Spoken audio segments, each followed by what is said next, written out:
নমস্কার, আমি অদিতি। শুরু করছি উত্তরের সংবাদ। বিস্তারিত সংবাদে যাব, কিন্তু তার আগে দেখে নেব আজকের বিশেষ বিশেষ সংবাদ।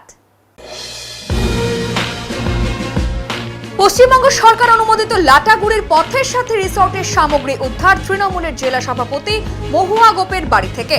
বাড়ির সামনে বিজেপি বিক্ষোভ, অভিযোগ অস্বীকার তৃণমূল নেত্রী মহুয়ার। শ্রাবণী মেলার সময় তিস্তা নদীর ঘাটে প্রবেশের জন্য পুণ্যার্থীদের কাছে চাঁদা আদায়ের অভিযোগ। ময়নাগুড়ির বিধায়কের কাছে চাঁদা না নেওয়ার দাবি সহ একাধিক সমস্যার কথা তুলে ধরলেন স্থানীয় বাসিন্দারা।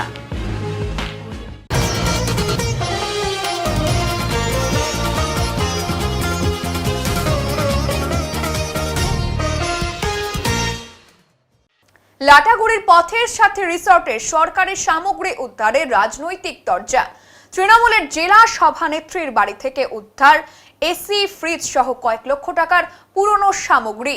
তৃণমূল জেলা সভাপতির বাড়ির সামনে বিক্ষোভ বিজেপির, অভিযোগ অস্বীকার তৃণমূল নেত্রী মহুয়া গোপের। মালবাজার মহকুমার ক্রান্তি ব্লকের পশ্চিমবঙ্গ সরকার অনুমোদিত পথের সাথে রিসর্টের সামগ্রী উদ্ধারকে কেন্দ্র করে রাজনৈতিক উত্তেজনা ছড়ায়। এলাকাবাসী এবং যুব মোর্চার কর্মীরা গোপন সূত্রে খবর পেয়ে দুটি দোকানঘর থেকে এসি, ফ্যান, ফ্রিজ সহ কয়েক লক্ষ টাকার পুরনো সামগ্রী উদ্ধার করে বলে দাবি করেন। খবর পেয়ে ঘটনাস্থলে পৌঁছায় ক্রান্তি ফাঁড়ির পুলিশ।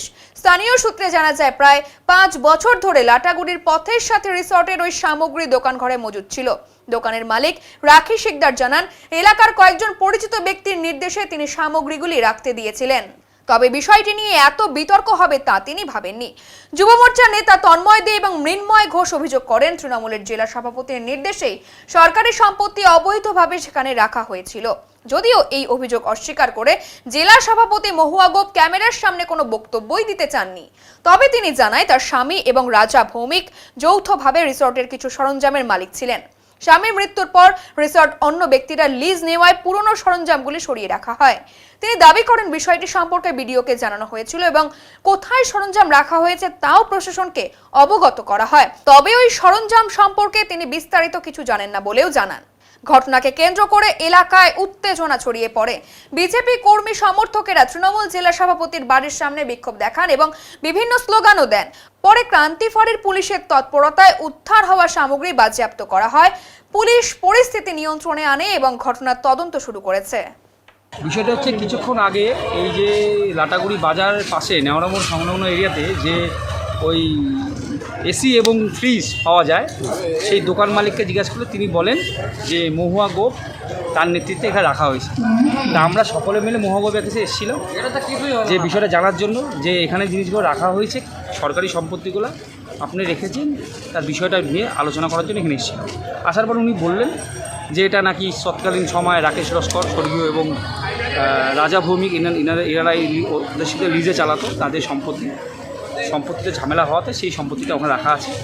উনি বার্তা দিলেন, কিন্তু আমরা আমাদের প্রশাসনকে বলবো এবং ট্যুরিজম ডিপার্টমেন্টে আমরা লিখিত কমপ্লেন করব, যাতে ট্যুরিজম ডিপার্টমেন্ট বিষয়টা দেখে এবং আইনত ব্যবস্থা নেয়। এটা অনেকদিন থেকেই রিপোর্ট ছিল, আমরা অনেকদিন থেকেই অনেকের মুখ থেকেই শুনতে পাচ্ছি যে এখানে তৃণমূলের নেতারা অনেক সরকারি জিনিসপত্র এখানে রাখা আছে। যথারীতি আমরা সব একদম পরিপুক্ত খবর নিয়ে তারপরে আমরা আজকে এখানে সমস্ত পাবলিক এসে আজকে এখানে খুলে দেখে যে তৃণমূলের ঝান্ডা সমেত ওখানে দেখানো হয়েছে এবং তার সাথে সরকারি এসি এবং ফ্রিজ, সব দামি দামি এসি, ফ্রিজ সমস্ত কিছু এখানে লুকানো রাখা হয়। এটা কিভাবে আসলো, কেমন করে আসলো এবং কার নেতৃত্বে এখানে ঢুকলো, সেটা পরিপূর্ণ আমরা পুলিশ প্রশাসন এখানে আসছে, তাদের কাছে আমরা অনুরোধ রাখতেছি যে এটা যথারীতি ব্যবস্থা তাদের উদ্দেশ্যে নেওয়া হোক। এই দোকানটা তৃণমূলের নেতার দোকান, এটা আমরা জানি, এবং সেই নেতা এখন যিনি বলছে যে কোন ম্যাডাম, সেই ম্যাডামের কথাতে তিনি এখানে রাখছে সরকারি সম্পত্তি। এখন আমাদের কথা হচ্ছে এই নেতাকে আগে পুলিশ ধরুক, পুলিশ ধরার পরে তারপরে সেখান থেকে সেই মেন যে ম্যাডাম, কোন ম্যাডাম আছে, কি ম্যাডাম নাম আমরা জানি না, ম্যাডামের নাম বলেন, সেই ম্যাডামের মাথা বেরোবে। কোথায় জিনিসগুলো মজুত করে রাখা হয়েছে? এই দোকানে। আচ্ছা, এটা ঠিকানা কোথায়? ঠিকানা কোথায়? এটা ঠিকানা এটা নেওড়া মোড়, নিউ মার্কেট। মোট কত টাকা জিনিসপত্র পাওয়া গেছে? এখানে প্রচুর টাকার হবে, হ্যাঁ প্রচুর টাকার মাল আছে এখানে, হিসাব করা যাবে না।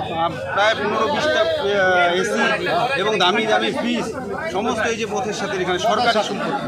কি মনে করছেন জিনিসগুলো জনস্বার্থের সুবিধার্থে ব্যবহার না করে এভাবে মজুত করে রাখা হয়েছে? না, এরা অ্যাকচুয়ালি হচ্ছে এর আগেও এরকম অনেক জিনিসপত্র তো এখান থেকে চুরি চাপা তাদের অভ্যাসেই, তৃণমূলের প্রথম থেকেই অভ্যাস চুরি করা।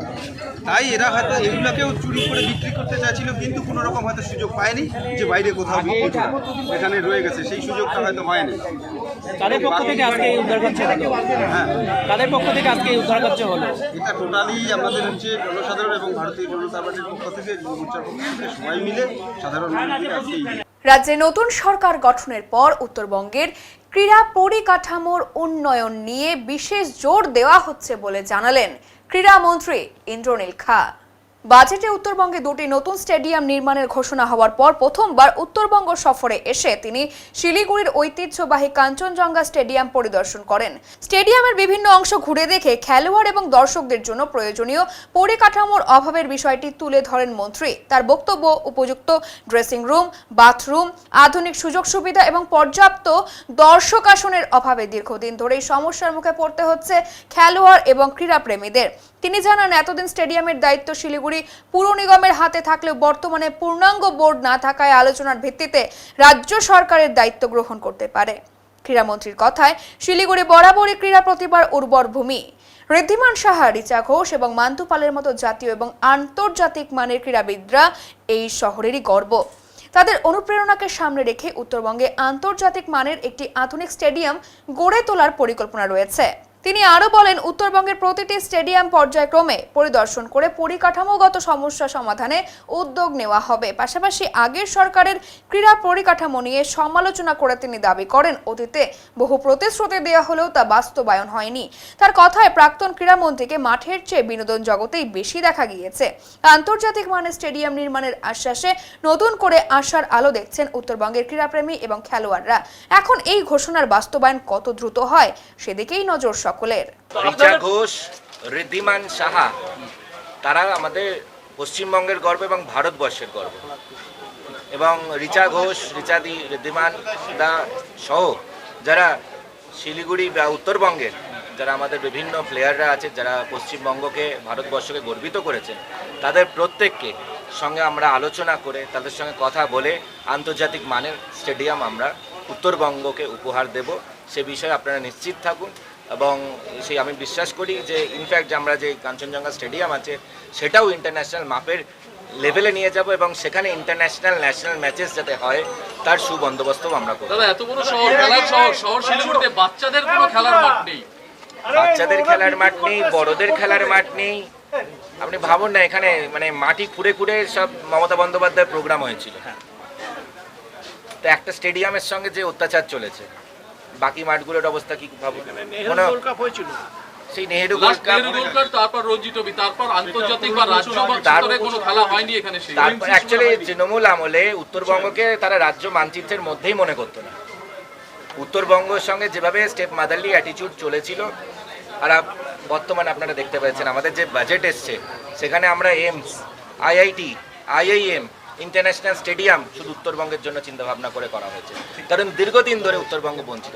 ভুটান পাহাড় সংলগ্ন ডুয়ার্স এলাকায় টানা ভারী বৃষ্টির জেরে জলপাইগুড়ি জেলার বানারহাটের হাতি নালায় জল বিপদ সীমার ওপর দিয়ে বইছে। এর ফলে নদী সংলগ্ন একাধিক এলাকায় বন্যা পরিস্থিতির সৃষ্টি হয়েছে। পরিস্থিতি মোকাবিলায় ব্লক প্রশাসন এবং পুলিশ প্রশাসন যৌথভাবে এলাকা জুড়ে মাইকিং করে বাসিন্দাদের সতর্ক করছে। পাশাপাশি নদী ও নালার ধারে থাকা ব্যবসায়ীদের দ্রুত দোকানের মালপত্র নিরাপদ স্থানে সরিয়ে নেওয়ার পরামর্শ দেওয়া হচ্ছে। যদিও বৃষ্টির তীব্রতা কিছুটা কমায়, আপাতত পরিস্থিতি সামান্য উন্নতি হয়েছে। তবুও প্রশাসনের আশঙ্কা, ফের ভারী বৃষ্টিপাত শুরু হলে জলস্তর আরও বাড়তে পারে এবং বন্যা পরিস্থিতি ভয়াবহ আকার ধারণ করতে পারে। স্থানীয় বাসিন্দারাও সম্ভাব্য বন্যার আশঙ্কায় সতর্ক রয়েছেন। প্রশাসনের পক্ষ থেকে পরিস্থিতির ওপর নজর রাখা হচ্ছে। একটি সরকারি ঘোষণা বানারহাট সমস্ত গ্রামবাসীদের উদ্দেশ্যে বারংবার ভাবে বলা হচ্ছে, হাতিনালার জল বিপদ সীমার উপর দিয়ে প্রবাহিত হচ্ছে। তাই আপনারা আপনাদের সপরিবারকে নিয়ে, আপনাদের যাবতীয় নথিপত্র নিয়ে, যদি বিপদ মনে হয় এলার্টে থাকবেন, বিপদ বেশি মনে হলে অবশ্যই বানারহাট তরুণ সংঘের ভবনে চলে যাবেন। টানা বর্ষণ এবং তিস্তা নদীর জলস্তর বৃদ্ধির জেরে ফের জলমগ্ন হয়ে পড়েছে জলপাইগুড়ির ক্রান্তি ব্লকের চাপাডাঙ্গা গ্রাম পঞ্চায়েতের বাসুসুবা। রবিবার সকালে দেখা যায় বহু বাড়িতেই হাঁটু থেকে কোমর সমান জল ঢুকে পড়েছে। ফলে বাড়ি থেকে বের হওয়া বা বাড়ির পৌঁছানোর জন্য স্থানীয়দের ভরসা এখন হাতে তৈরি থার্মোকলের ভেলা। প্রায় প্রতিটি বাড়ির সামনেই সেই ভেলা রাখা রয়েছে। স্থানীয়দের অভিযোগ, এলাকায় দীর্ঘদিন ধরেই জল নিকাশির সমস্যা রয়েছে। টানা বৃষ্টির পাশাপাশি তিস্তার প্রবল স্রোতের কারণে পরিস্থিতি আরও অবনতি হয়েছে। বাসুসুবা এলাকার বড় নালার জল তিস্তা নদীতে গিয়ে মিশতে না পারায় বিস্তীর্ণ এলাকায় জল জমে যাচ্ছে। বাসিন্দাদের দাবি, এটি নতুন সমস্যা নয়, গত 1 দশকেরও বেশি সময় ধরে বর্ষা এলেই একই দুর্ভোগের মুখোমুখি হতে হচ্ছে। জলবন্দী অবস্থায় শিশু, বৃদ্ধ এবং গবাদি পশু নিয়ে চরম সমস্যায় পড়েছেন তারা। সমস্যা স্থায়ী সমাধানে স্থানীয়দের দাবি, তিস্তা নদীর ধারে একটি শক্তিশালী বাঁধ নির্মাণ, নদীর নিয়মিত ড্রেজিং এবং আরও বেশি স্পার বা নদী রক্ষা কাঠামো তৈরি করা জরুরি। তাদের মতে, বর্ষাকালে তিস্তার জলস্তর বাড়লেই নদীর জল উল্টে গ্রামে ঢুকে পড়ে, যার ফলে প্রতি বছরই এই দুর্ভোগের পুনরাবৃত্তি ঘটে। প্রশাসনের স্থায়ী উদ্যোগের অপেক্ষায় আপাতত জলকষ্টের সঙ্গে প্রতিদিনের জীবনযুদ্ধ চালিয়ে যাচ্ছেন চাপাডাঙ্গা গ্রাম পঞ্চায়েত এলাকার বাসিন্দারা। কারণটা যদি একটু বলতেন। কারেন্টটা তো আমাদের উপায় নাই, জলটা বেশি হয়ে গেলে আমাদের ওইটাতে চড়তে হবে। আচ্ছা, মানে সেটাতে করে যাতায়াত করেন রাস্তায়? হ্যাঁ, রাস্তায় তো জল, রাস্তাও তো জল। মানে বাইরে থেকেই ওই নৌকায় করে তাহলে যাতায়াত করেন? হ্যাঁ, নৌকা প্রতিটি বাড়িতেই দেখলাম প্রায়। হ্যাঁ, প্রতি বাড়িতেই আছে না? এই যে আপনাদের যে ভোগান্তি, এটা কতদিন থেকে করে ভুগছেন আপনারা? আমাদের টাইম এইটা ধরো 13 বছর হলো। আচ্ছা, আপনাদের দাবি ছিল একটা বাঁধের দাবি নাকি? হ্যাঁ হ্যাঁ, বাদের দাবি। সেটা কবে থেকে করে আসছেন? এটা তো মেলা দিন থেকে করে আসতেছি, হয় না তো, কোনো শুরু হয় না। কি নাম? আমাদের সবচেয়ে ওই তিস্তা নদীটা মাস্টার প্ল্যান করাটা, এটাই আমাদের দাবি। যাত্রা মহন্ডায় এই যে বাড়িতে জল দেখলাম, জল অনেক বছর ধরে, আজকে 15-16 বছর ধরে, মানে বর্ষার সময় এরকম? বর্ষার সময় আসলেই এরকম হয়। মানে কেমন জল থাকে? জল তো এখন তো কমে আছে, এর আগে বেশি হতো। আচ্ছা, মানে হাঁটুর উপরে জল নাকি? হাঁটুর উপরে কোনো সময় 1 মাজাও হয় জল, তিস্তার জল ঢুকলে। আচ্ছা, মানে এই জলটা বাইরে, মানে তিস্তার জল ঢুকলে এরকম হয় না? হ্যাঁ, তিস্তার জল ঢুকলেই এরকম হয়। মানে কেন বাঁধ নেই? বাঁধ নেই তো, বাইরে বাঁধ নেই। বাইরে বাঁধ হওয়ার কথা ছিল, বাইরে বাঁধটাও বন্ধ করে দিয়েছি। আচ্ছা, আমরা দেখতে পাচ্ছি রাস্তার উপর দিয়ে জল বইছে। এই রাস্তার কাজই তো হয় না, রাস্তার উপরে কি ধরো কাজ, জল হবে না। রাস্তার উপর দিয়ে জল, বাড়িতেও জল? রাস্তার উপরে জল, বাড়িতেও জল। দীপক, আচ্ছা, কোথায় বাড়ি? এইখানে, এই যে সামনে বলতে। ওই জায়গাটার নাম কি? বাসুসুবা। আচ্ছা, এই যে বাড়িতে তো জল দেখলাম, আপনার বাড়িতে জল? কেমন জল বাড়িতে? এই এতক্ষণে জল, হাঁটু গেলে? হাঁটুর উপরে। হাঁটুর উপরে জল? সমস্যা? সমস্যা তো জলের জন্য সমস্যা হবেই বাড়িতে। মানে এই জলটা বাড়লো কারণটা কি? কালকে রাতের থেকে প্রচন্ড বৃষ্টি হয়েছিল। আচ্ছা, মানে বৃষ্টির জলে কি এরকম হয় নাকি নদীর জল? ধরলার জল বাড়া আছে জন্য, মানে নদীর জল যে নদীর জল বেশি বাড়লে পরে বের হইতে পারে না। কোন নদী এটা? তিস্তা নদী? এইটা তো তিস্তা ধরলা একসাথে আসে, আর এইটা ওই যে মৌলানির থেকে যেই নালাটা আসে, এটা নালা। আচ্ছা, মানে নদীতে জল বাড়লে এই জলটা যেতে পারে না? বের হইতে পারে না আর কি, তার জন্যই জল বেশি। কতগুলো বাড়ি এরকম জলমগ্ন হয়ে আছে তাও? মোটামুটি 200-250-300 এরকম। দাদা, কি দিচ্ছেন আপনি? পানীয় জল, খাওয়ার জল। খাওয়ার জল? কোন এলাকা এটা? এই জায়গাটার নাম কি? এই জায়গাটার নাম বাসুসুবা। বাসুসুবা, কেরানিপাড়া, আচ্ছা, মাস্টারপাড়া, এবারতে দেওয়া। মানে এইরকম প্রতিটা, মানে গ্রামে গ্রামে দিচ্ছেন প্রতিটা বাড়িতে? হ্যাঁ হ্যাঁ, প্রতিটা আমাদেরকে মানে অফিস থেকে যে শিডিউলটা দিয়েছে সেই শিডিউল কবে থেকে দিচ্ছেন এই জলটা? হ্যাঁ, কবে থেকে দিচ্ছেন এটা আমরা তাও তো সপ্তাহখানেক করতে চাই। আচ্ছা, এইরকম প্রচুর কি সব বাড়িতে কি জল উঠছে কি হ্যাঁ দেখেন? হ্যাঁ হ্যাঁ হ্যাঁ হ্যাঁ। আচ্ছা, সেই জন্যই পানীয় জলের ব্যবস্থা। 24 নম্বর ওয়ার্ড পৌর ওয়ার্ড কমিটির পক্ষ থেকে রক্তদান শিবিরের আয়োজন। এই রক্তদান শিবিরটি প্রতি বছরই 24 নম্বর পৌর ওয়ার্ড কমিটির উদ্যোগে করা হয়ে থাকে। আজ এই রক্তদান শিবিরে আয়োজন করা হয়েছিল শহরের একটি ভবনে। এই রক্তদান শিবিরে অসংখ্য মানুষ এসে রক্ত দিয়ে যায়। উদ্যোক্তাদের দাবি, আজকের এই শিবিরের মাধ্যমে 80 ইউনিট রক্ত সংগ্রহ হবে, এমনটাই জানিয়েছেন। পাশাপাশি কেরানীপাড়া সর্বমঙ্গলা কালীবাড়ির উদ্যোগে আজ রবিবার একটি রক্তদান কর্মসূচির আয়োজন করা হয়েছিল মন্দির প্রাঙ্গণে। এই শিবিরে অসংখ্য মানুষ এসে রক্ত দিয়ে যায়। তাদের আশাও প্রায় 70 ইউনিট রক্ত সংগ্রহ হবে। আজকের প্রোগ্রামটা হচ্ছে আমাদের রক্তদান শিবির, এবং এই রক্তদান শিবিরের মাধ্যমে আমরা সামাজিকভাবে একটা বার্তা দিতে চাই। মানুষের মনে একটা ভীতি কাজ করে যে রক্ত দিলে হয়তো আমি দুর্বল হয়ে পড়ব। বিষয়টা সম্পূর্ণভাবে ভিন্ন। তার কারণ রক্ত যদি আমরা দান করি, এবার হ্যাঁ, একটা সার্টেন এজের পরে সেটা একটা সমস্যা থাকেই, কিন্তু রক্ত দিলে পরে রক্ত কখনো স্বল্পতা হয় না, রক্তর বৃদ্ধিও ঘটে এবং উইদিন 24 আওয়ার্সের মধ্যে যে রক্তটা আমি দিলাম সেটা কম্পালসারি। কারা করছে আজকে? আমরা করছি হচ্ছে কেরানীপাড়া সর্বমঙ্গলা কালীবাড়ি, এটা অর্গানাইজ করেছে এবং আমাদের পাড়ার প্রত্যেকেই এর সাথে যুক্ত। ডামডিমে পরিষ্কারের ডেমোর ফাঁদ, দিনের আলোয় অভিনব কৌশলে প্রতারণার শিকার হলেন এক গৃহবধূ। সোনার চেনের বদলে খামে পাথর ঢুকিয়ে উধাও ভুয়ো 2 সেলসম্যান, এলাকায় চাঞ্চল্য ছড়িয়েছে। দিনের আলোয় অভিনব কৌশলে প্রতারণার শিকার হলেন এক গৃহবধূ। অভিযোগ, পরিষ্কার করা পাউডারের ডেমো দেখানোর অজুহাতে বাড়িতে ঢুকে সোনার চেন হাতে নিয়ে উধাও হয়ে যায় 2 ভুয়ো সেলসম্যান। ঘটনাটি ঘটেছে ডামডিমের চানাপট্টি এলাকায়। প্রতারিত গৃহবধূ সুপর্ণা সরকার জানান, আমি বাড়িতে বসে খাবার খাচ্ছিলাম, হঠাৎ কলিং বেলের শব্দ শুনে দরজা খুলে দেখি 2 যুবক দাঁড়িয়ে রয়েছে। তারা নিজেদের সেলসম্যান বলে পরিচয় দেয়। আমি প্রথমে বলি আমাদের কিছুই দরকার নেই। তখন তারা জানায় তারা কোনো পণ্য বিক্রি করতে আসেনি, শুধু একটি নতুন পরিষ্কার করার পাউডারের ডেমো দেখাতে এসছে। তারা একটি পরিচয়পত্রও দেখায়। তিনি আরো বলেন, তাদের কথায় বিশ্বাস করে বাড়ির ভেতরে আসতে দেই। এরপর তারা বিভিন্ন জিনিস পরিষ্কার করে দেখায়। এক সময় আমার গলায় থাকা সোনার চেনটি পরিষ্কার করার কথা বলে খুলে নেয়। একটি খামের মধ্যে চেনটি রাখার ভান করে সেই খাম আমার হাতে দেয়, কিন্তু কখন যে তারা খামটি বদলে অন্য খাম আমার হাতে তুলে দেয় তা বুঝতেই পারেনি। সুপর্ণা সরকারের কথায় তারা চলে যাওয়ার পর খাম খুলে দেখি সোনার চেনের বদলে সেখানে কয়েকটি পাথর রাখা রয়েছে। তখনই বুঝতে পারি আমরা প্রতারণার শিকার হয়েছি। ঘটনার পর এলাকায় চাঞ্চল্যের সৃষ্টি হয়েছে।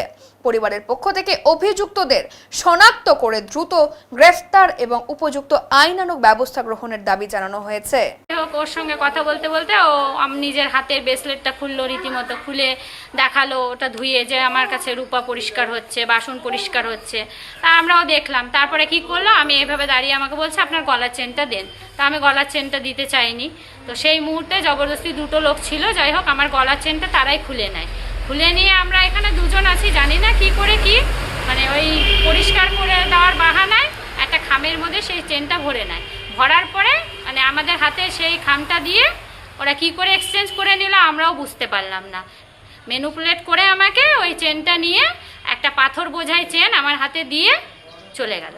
এই হলো আজকের ঘটনা। আর আমার এখানে আসার আগে আরেকটা বাড়িতে গিয়েছিল, সেই মহিলাকেও রীতিমতো মানে করেছিল, কিন্তু সেই মহিলা অজুহাত দিয়েছে যে আজকে একাদশী বা অম্বুবাচী চলছে, আমি কোনো কিছু পরিষ্কার করাবো না, তোমরা যাও।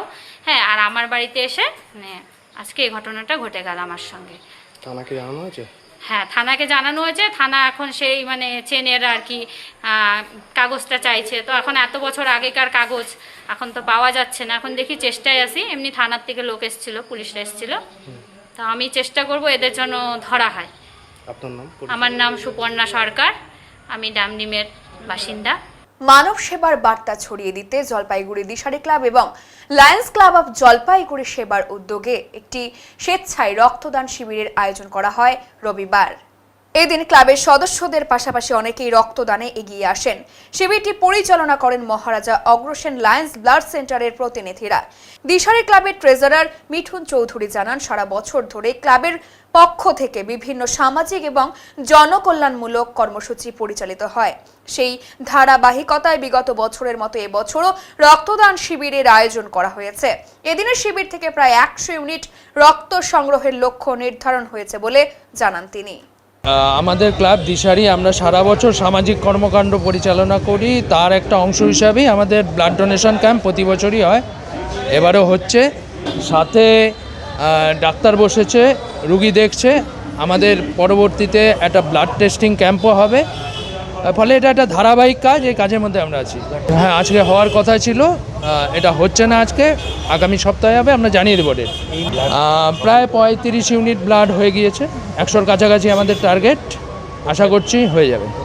মহারাজা অগ্রসেন তাদের যে ব্লাড সেন্টার আছে সেখানেই আমরা দেই, এবারও সেখানেই দিচ্ছি। ইতিমধ্যেই প্রায় 10 জনের উপরে হয়ে গিয়েছে, আর একজন ডাক্তার আসবেন। ফলে আশা করছি আমরা সাড়া পাবো এই বিষয়ে। এখন নিয়ে নিচ্ছি ছোট্ট একটি বিরতি, ফিরে আসছি আরো খবর নিয়ে, সঙ্গে থাকুন।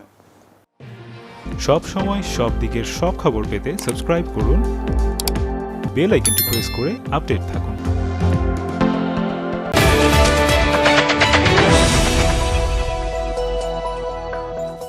উত্তরবঙ্গের ম্যানেজমেন্ট শিক্ষার নতুন দিশা EIILM কলকাতা জলপাইগুড়ি ক্যাম্পাস। রায়গঞ্জ বিশ্ববিদ্যালয় অনুমোদিত EIILM কলকাতা জলপাইগুড়ি ক্যাম্পাস বর্তমানে উত্তরবঙ্গের অন্যতম জনপ্রিয় ও বিশ্বাসযোগ্য ম্যানেজমেন্ট কলেজ হিসেবে দ্রুত পরিচিতি লাভ করেছে। গত দীর্ঘ 8 বছর ধরে এই প্রতিষ্ঠান সফলভাবে ছাত্রছাত্রীদের বিভিন্ন ম্যানেজমেন্ট স্নাতক ও স্নাতকোত্তর ডিগ্রি এবং স্কিল ডেভেলপমেন্টের মাধ্যমে কর্পোরেট জগতে সুপ্রতিষ্ঠিত করে তুলতে নিরলসভাবে কাজ করে চলেছে। EIILM কলকাতা জলপাইগুড়ি ক্যাম্পাস একটি পূর্ণাঙ্গ ম্যানেজমেন্ট কলেজ, যেখানে আধুনিক পাঠ্যক্রম ও বাস্তবমুখী শিক্ষার সমন্বয়ে পরিচালিত হয় একাধিক চাহিদা সম্পন্ন কোর্স। এখানে পড়ানো হয় BBA, BCA, BBA in hospital management, BBA in IT and ITES, BBA in travel and tourism এবং MBA। অভিজ্ঞ দক্ষ অধ্যাপক অধ্যাপিকাদের তত্ত্বাবধানে ছাত্রছাত্রীরা শুধু পাঠ্যজ্ঞানই নয়, বরং বাস্তব জীবনের জন্য প্রয়োজনীয় দক্ষতা, নেতৃত্বগুণ ও নৈতিক চরিত্র গঠনের সুযোগ পেয়ে থাকে। ছাত্রছাত্রীদের ভবিষ্যৎ ক্যারিয়ার গঠনে EIILM কলকাতা জলপাইগুড়ি ক্যাম্পাস সবসময় অগ্রাধিকার দেয় প্লেসমেন্ট ও ইন্ডাস্ট্রি এক্সপোজারকে। বর্তমানে প্রতিষ্ঠানের সঙ্গে যুক্ত রয়েছে 45টিরও বেশি স্বনামধন্য কোম্পানি ও সংস্থা। প্রতিষ্ঠানের ঠিকানা EIILM কলকাতা জলপাইগুড়ি ক্যাম্পাস, পান্ডাপাড়া, কালীবাড়ি, জলপাইগুড়ি। যোগাযোগ নাম্বার 8250031303। সাধ্যের মধ্যে ইলেকট্রিক স্কুটি কিনবেন ভাবছেন? সরকার এন্টারপ্রাইজ নিয়ে এলো দারুণ সব স্কুটির সম্ভার। স্টার্টিং প্রাইস থাকছে মাত্র 49,999 থেকে, সাথে স্যামসাং সেলের লিথিয়াম ব্যাটারি, এক চার্জে মাত্র 8 থেকে 10 টাকা খরচে 250 কিলোমিটার পর্যন্ত মাইলেজ। এছাড়াও সেল, সার্ভিস, পার্টস একই ছাদের তলায় পাচ্ছেন। নাম্বার প্লেট, পলিউশন, ইন্স্যুরেন্স কিচ্ছু লাগছে না। EMI ফ্যাসিলিটির মতো সুবিধাও রয়েছে। চার্জ দিন, সিম্পলি রাইড করুন। তাই নিজের পছন্দের কোম্পানির পছন্দের মডেল নিতে আজই আসুন সরকার enterprise, Zamindar Para, Paharpur, Jalpaiguri, near Techno India school.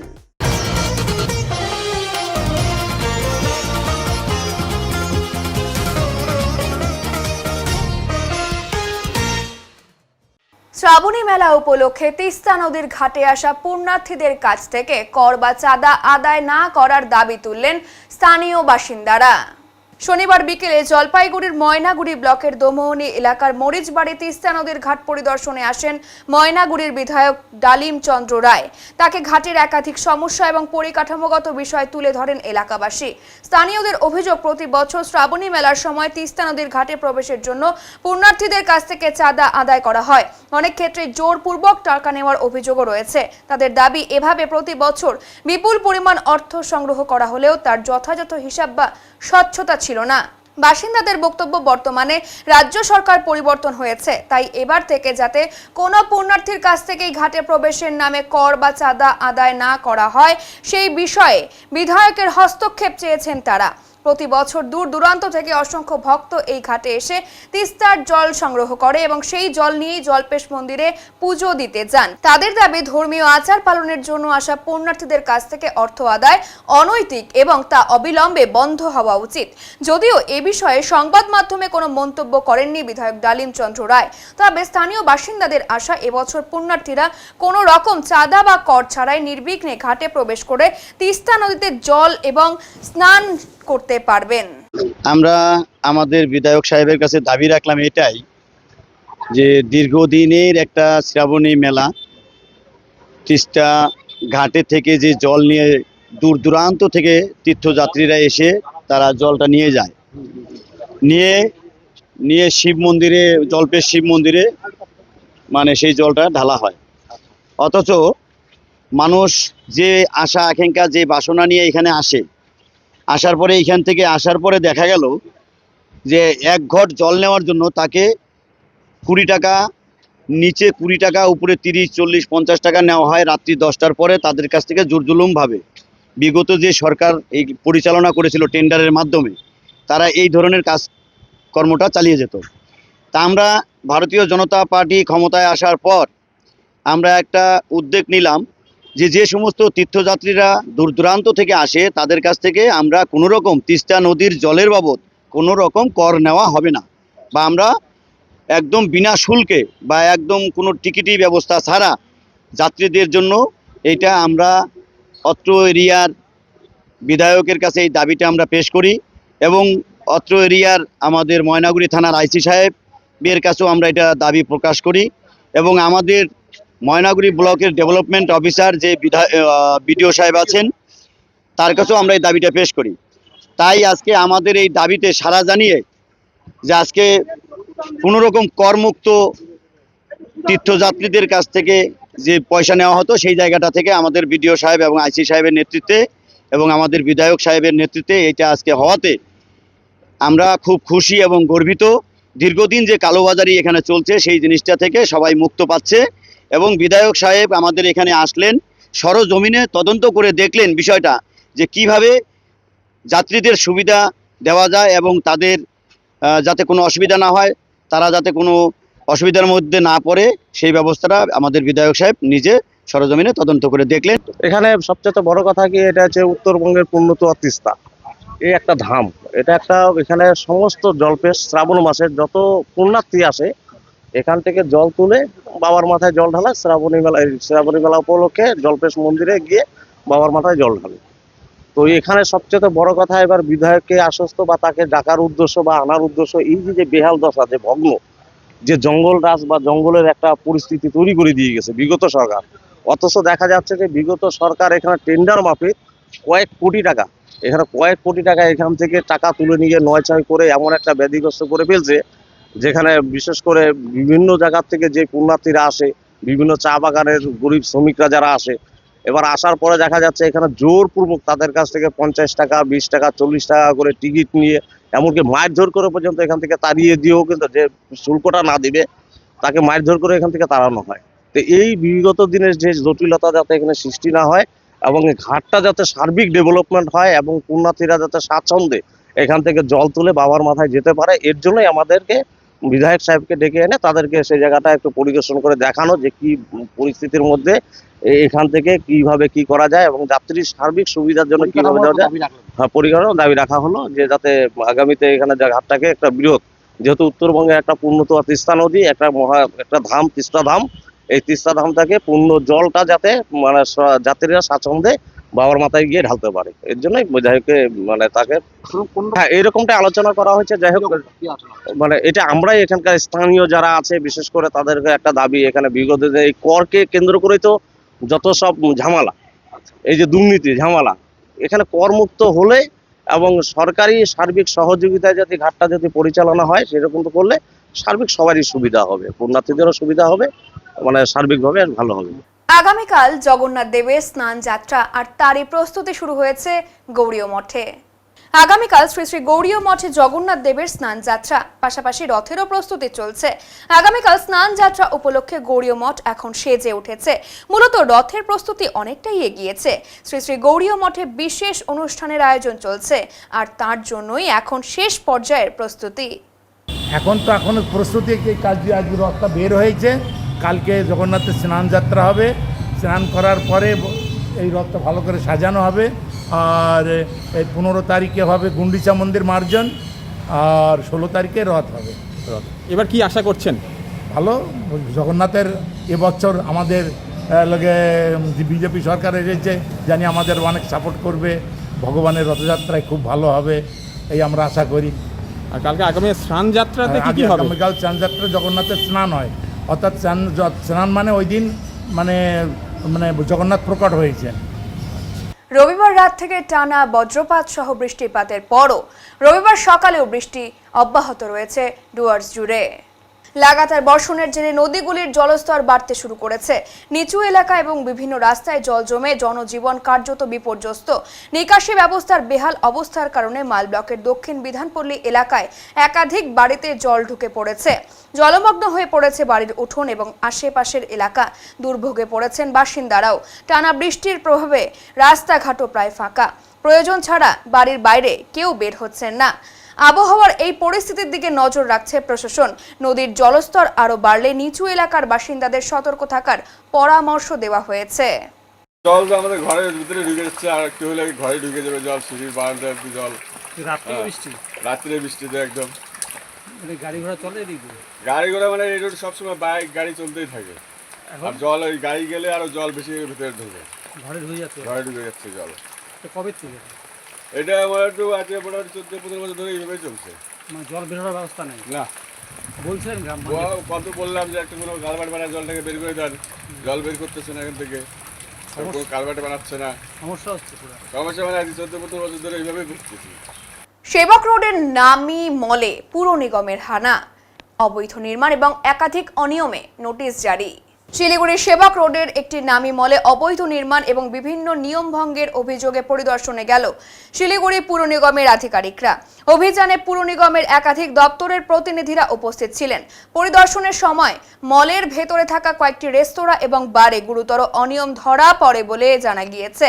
নির্মাণ সংক্রান্ত বিধি লঙ্ঘনের পাশাপাশি অন্যান্য প্রশাসনিক ত্রুটিও নজরে আসে। এর জেরে সংশ্লিষ্ট কর্তৃপক্ষকে নোটিশ জারি করেছে পুর নিগম। নির্দিষ্ট সময়ের মধ্যে প্রয়োজনীয় নথি পেশ এবং অনিয়ম সংশোধনের নির্দেশ দেওয়া হয়েছে বলেও সূত্রের খবর। পুর কর্তৃপক্ষ জানিয়েছে শহরের বিভিন্ন বাণিজ্যিক প্রতিষ্ঠানে নিয়মিত নজরদারি চালানো হবে এবং কোনো ধরনের অনিয়ম বরদাস্ত করা হবে না। উত্তরবঙ্গের মোহিতনগরে উদ্ভাবিত উন্নত মানের সুপারি বীজ এখন দেশের বিভিন্ন রাজ্যের কৃষকদের কাছে জনপ্রিয় হয়ে উঠেছে। ওড়িশা, অন্ধ্রপ্রদেশ এবং কেরল সহ একাধিক রাজ্যে এই বীজের চাহিদা দ্রুত বাড়ছে। গবেষকদের মতে এই সুপারি গাছ সাধারণ গাছের তুলনায় কম উচ্চতায় বেড়ে ওঠে এবং মাত্র 4 বছরের মধ্যেই ফলন দিতে শুরু করে। একটি পূর্ণবয়স্ক গাছ থেকে 20 কেজিরও বেশি সুপারি উৎপাদন সম্ভব। এছাড়াও এই গাছে পোকামাকড়ের আক্রমণও তুলনামূলকভাবে কম হয়, ফলে চাষের ঝুঁকি কম। মাত্র 15 টাকায় অনলাইনের মাধ্যমে এই চারা সংগ্রহ করা যায়। বিশেষজ্ঞদের পরামর্শ, প্রথম কয়েক বছর লেবু এবং পরে গোলমরিচের মতো আন্তঃফসল চাষ করে কৃষকরা অতিরিক্ত আয় করতে পারেন। কম খরচে বেশি লাভের সম্ভাবনা থাকায় মোহিতনগরের এই সুপারি বীজ কৃষকদের কাছে নতুন আশার আলো হয়ে উঠে দাঁড়িয়েছে। কাজ করে নেয় বা আমাদের অন্যান্য যারা আছে মানে কৃষক বা কৃষি বন্ধু বা কৃষি টেকনিশিয়ান যারা আছে তারা ফিল্ডে নিয়ে তাদের হাতে কলমে কাজটা শিখিয়ে তাদের উপযুক্ত করে তোলে এবং তারা সবাই মোটামুটি সাকসেসফুল হয়ে যারা নিচ্ছে পুরো সাকসেসফুল চাষি হিসেবে মানে গণ্য হচ্ছে। আস্তে কিভাবে চাষ করবে এই জাতটা, কিভাবে চাষ করবে? আচ্ছা, প্রথমে চাষ করার জন্য আপনাকে মাটিটা তৈরি করে নিতে হবে। জেনারেলি বেলে দোআঁশ মাটি এই চাষের পক্ষে উপযুক্ত।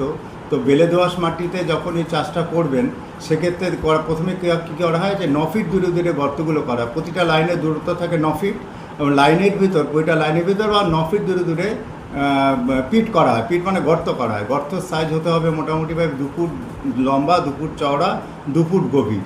এভাবে গর্ত করে গর্তটা পচা মাটি বা গোবর দিয়ে ভর্তি করে, পচা গোবর দিয়ে ভর্তি করে সেক্ষেত্রে আমাদের যে চারাটা আছে প্যাকেটে থাকে জেনারেলি, সেই চারাটাকে খুলে ওই মাটিতে লাগাতে হবে। মাটির যে লেভেল তাতে একটু নিচে লাগাতে হবে যাতে রুটিং সিস্টেমটা কোনো মতেই আর কি মাটির উপরে উঠে না আসে। সেক্ষেত্রে গাছ মজবুত হবে, কোনো হাওয়া বা ঝড়ে পড়ে যাওয়ার চান্স একদম কম থাকে। আপনাদের এখানে কি ওই গাছের মিলে অন্য সব চাষ করা যেতে পারে, যে সুপারি গাছের মিলে? হ্যাঁ, সুপারি গাছের সঙ্গে অন্যান্য ফসলেও চাষ করা যেতে পারে। সুপারির গাছে ধরুন সুপারির যে বিভিন্ন রোগুলো আছে 9 ফিট ডিস্টেন্স থাকে, সেই ডিস্টেন্সের ভিতরে অন্যান্য সবজি চাষ থেকে আরম্ভ করে লেবু, কলা, যে কোনো জিনাইন ভ্যারাইটি যদি কলা উন্নত ভ্যারাইটি এগুলো মানে খুব সহজেই চাষ করা যেতে পারে। একটি গাছ থেকে বছরে কত টাকার পর্যন্ত লাভ দিতে পারে? একটি গাছ থেকে সুপারি গাছ থেকে মোটামুটিভাবে যদি আপনি সুপারি গাছ শুধু রাখেন সেক্ষেত্রে 2000 টাকা পর্যন্ত ফল পেতে পারেন, সিডনাট বাদ দিয়ে। শুধু যদি চাষি বিক্রি করতে চায় এবং যদি সুপারি গাছে গোলমরিচ লাগানো হয় সেক্ষেত্রে দেখা যায় যে লাভের অঙ্ক মোটামুটি আরও 1500 টাকা প্রতি গাছ থেকে তারা লাভ করতে পারে। রক্তের সংকট মেটাতে এবার সাহায্যের হাত বাড়িয়ে দিল জলপাইগুড়ি মহেশ্বরী সভা। রবিবার শহরের দিনবাজার ছোট গোশালায় রক্তদান শিবিরের আয়োজন করা হয় উদ্যোক্তাদের তরফে। শিলিগুড়ি তরাই লায়ন্স ব্লাড সেন্টারের চিকিৎসক সহ প্রতিনিধিরা শিবিরের পরিচালনা করেন। উদ্যোক্তাদের তরফে বিশাল মহেশ্বরী বলেন, মহেশ নবমী উপলক্ষে এবছর স্বেচ্ছায় রক্তদান শিবিরের আয়োজন। এই শিবিরে সোসাইটির সদস্যরা সহ অনেকেই স্বতঃস্ফূর্তভাবে রক্তদানে এগিয়ে আসেন। তিনি আরো বলেন, সমাজের মানুষের মধ্যে রক্তদানের গুরুত্ব সম্পর্কে সচেতনতা বৃদ্ধি এবং প্রয়োজনের সময় রক্তের সংকট মোকাবিলায় এই উদ্যোগ নেওয়া হয়েছে। এদিনের শিবির থেকে প্রায় 40 ইউনিট রক্ত টার্গেট রাখা হয়েছে বলে উদ্যোক্তারা জানিয়েছেন। আমরা মহেশ্বরী সভা জলপাইগুড়ির পক্ষ থেকে এটা ব্লাড ডোনেশন ক্যাম্প করলাম আমাদের ছোট গোশালা দিনবাজার প্রাঙ্গণে। এটা একটা খুবই দরকার ব্লাড আমাদের জন্য, খুব নিডি আছে, রক্তর যে সংকট আছে ওই সংকটের জন্য আমরা এটা একটা পহল করলাম। এটা আমাদের 6 বছর থেকে আমরা এটা করছি। মহেশনবমী আমাদের একটা পরব আছে, যেদিন আমাদের মহেশ্বরী উৎপত্তি দিবস ছিল, ওই উপলক্ষেই আমরা এই ব্লাড ডোনেশন ক্যাম্পটা করছি। টোটাল সোসাইটির যত লোক আছে সবাই যে আসতেছে খুব উৎসাহে ব্লাড ডোনেশন ক্যাম্প করতে, ব্লাড দিচ্ছে। আমাদের টোটাল আছে 40 ইউনিটসের। রক্ত দেওয়া মানে মানুষের জীবন বাঁচানো, এটাই সবচেয়ে বড় ধর্ম আছে কি মানুষের জীবনটা আমরা বাঁচাইতে পারি। যত ইমার্জেন্সি কজে যখন ব্লাড লাগে তখন আমাদের এই ব্লাডগুলো যে কাজে লাগে পাবলিকের, সমাজের, ওটাই সবচেয়ে বড় আমাদের। হ্যাঁ হ্যাঁ, আমি বিশাল মাহেশ্বরী, সেক্রেটারি মাহেশ্বরী সভা, জলপাইগুড়ি। এখন নিয়ে নিচ্ছে ছোট্ট একটি বিরতি, ফিরে আসছে আরো খবর নিয়ে, সঙ্গে থাকুন। সব সময় সব দিকের সব খবর পেতে সাবস্ক্রাইব করুন, বেল আইকনটি প্রেস করে আপডেট থাকুন।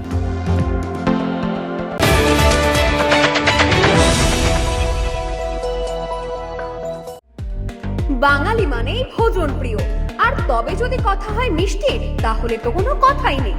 জলপাইগুড়ি পান্ডাপাড়া পার্কের মোড়ে খুলে গিয়েছে শ্রী রাধাকৃষ্ণ মিষ্টান্ন ভান্ডার। আমাদের এখানে নৈহাটি, কল্যাণী, বর্ধমান থেকে আগত প্রসিদ্ধ কারিগর দিয়ে নানা ধরনের মিষ্টি তৈরি করা হয়। এছাড়াও সুপরিষ্কার পরিচ্ছন্নভাবে নিজ কারখানায় দেশি গাওয়া গরুর দুধের ছানা কেটে মিষ্টি তৈরি করা হয়। সাথে যে কোনো অনুষ্ঠানের অর্ডার নেওয়া হয়। তাই আমাদের মিষ্টির স্বাদ পেতে আজই চলে আসুন শ্রী রাধাকৃষ্ণ মিষ্টান্ন ভান্ডার, পান্ডাপাড়া পার্কের মোড়, জলপাইগুড়ি। Phone number 9832658478।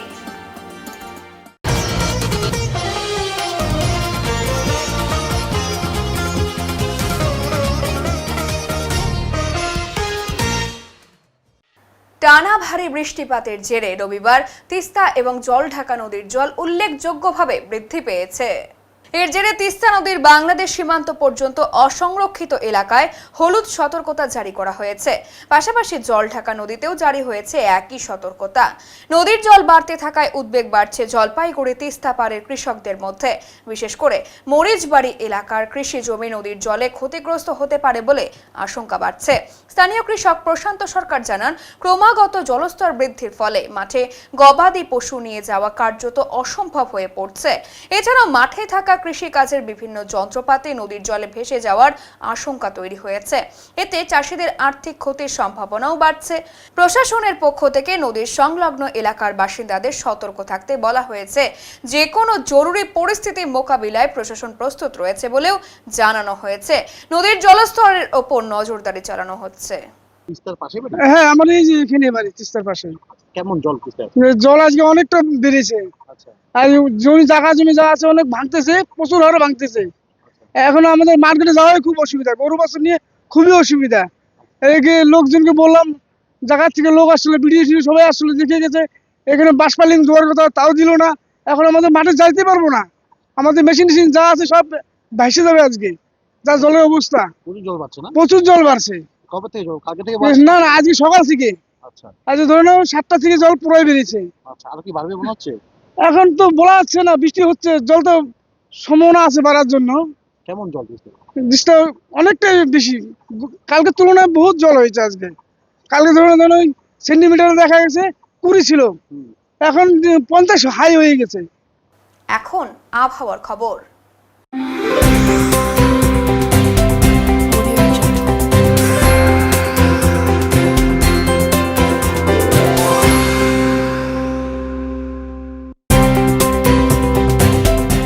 কেন্দ্রীয় আবহাওয়া দপ্তরের জলপাইগুড়ি কেন্দ্র থেকে পাওয়া তথ্য অনুযায়ী রবিবার দিনের সর্বোচ্চ তাপমাত্রা ছিল 29.7 ডিগ্রি সেলসিয়াস এবং সর্বনিম্ন তাপমাত্রা ছিল 24.5 ডিগ্রি সেলসিয়াস। গত 24 ঘন্টায় বৃষ্টিপাতের পরিমাণ ছিল 48.6 মিলিমিটার। শেষ করবার আগে আজকের বিশেষ সংবাদ আরো একবার। পশ্চিমবঙ্গ সরকার অনুমোদিত লাটাগুড়ির পথের সাথে রিসর্টের সামগ্রী উদ্ধার তৃণমূলের জেলা সভাপতি মহুয়া গোপের বাড়ি থেকে। বাড়ির সামনে বিজেপি বিক্ষোভ, অভিযোগ অস্বীকার তৃণমূল নেত্রী মহুয়ার। শ্রাবণী মেলার সময় তিস্তা নদীর ঘাটে প্রবেশের জন্য পুণ্যার্থীদের কাছে চাঁদা আদায়ের অভিযোগ। ময়নাগুড়ির বিধায়কের কাছে চাঁদা না নেওয়ার দাবি সহ একাধিক সমস্যার কথা তুলে ধরলেন স্থানীয় বাসিন্দারা। উত্তরের মন পরিবেশিত উত্তরের সংবাদ এখনকার মতো এই পর্যন্তই।